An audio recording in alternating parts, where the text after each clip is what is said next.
అమ్మ చేతి వంట. ఈరోజు మనం ఎంతో టేస్టీగా ఉండే కర్డ్ రైస్ ఎలా ప్రిపేర్ చేసుకోవాలో చూద్దాం. ముందుగా దానికి కావాల్సిన పదార్థాలు: ఉడకబెట్టుకొని బాయిల్ చేసి పెట్టుకున్న రైస్ 1 కప్పు, పెరుగు 1 కప్పు ఇలా చిక్కగా చేసి పెట్టుకోవాలి, సాల్ట్ టేస్ట్కి సరిపడా, ఆయిల్ 1 టేబుల్ స్పూన్,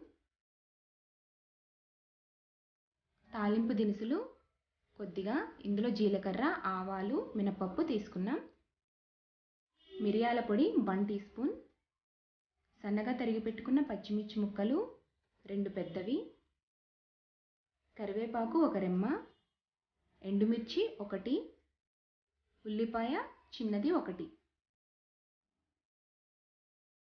కొత్తిమీర కొద్దిగా. ఇప్పుడు మనం ప్రిపరేషన్ చూద్దాం. ముందుగా ఒక మూకుడు పెట్టుకొని అందులో 1 టేబుల్ స్పూన్ ఆయిల్ వేసి ముందుగా తాలింపు దినుసులు వేసుకోవాలి. తాలింపు దినుసులు బాగా వేగిన తర్వాత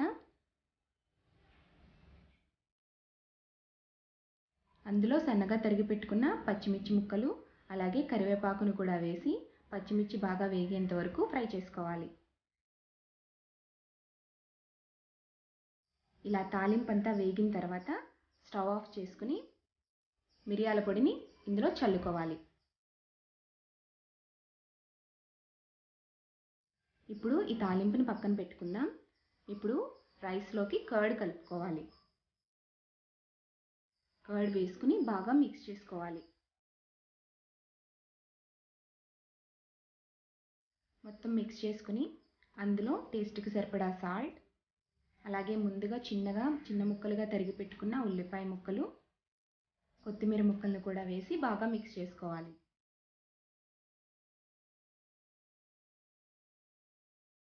ఇలా పూర్తిగా మిక్స్ అయిన తర్వాత తాలింపుని ఇందులో వేసుకోవాలి. వేడివేడిగా తాలింపు వేసుకోకూడదు, పులిసిపోతుంది కదా పెరుగు, అందుకని కొద్దిగా తాలింపు చల్లారిన తర్వాతే ఇందులో వేసుకుని బాగా మిక్స్ చేసుకోవాలి. అంతే, చాలా టేస్టీగా ఉండే కర్డ్ రైస్ మనకి రెడీ. ఇది మనం ఇన్స్టెంట్గా ఎప్పుడంటే అప్పుడు చేసుకోవచ్చు. అలాగే జర్నీస్ అప్పుడు కూడా ఇది మనకి బాగా యూజ్ అవుతుంది. ఈ వీడియో కనుక మీకు నచ్చినట్లయితే లైక్ చేయండి మరియు మీ ఫ్రెండ్స్కి షేర్ చేయండి. మరిన్ని రెసిపీల కోసం ఈ ఛానల్ని సబ్స్క్రైబ్ చేయండి.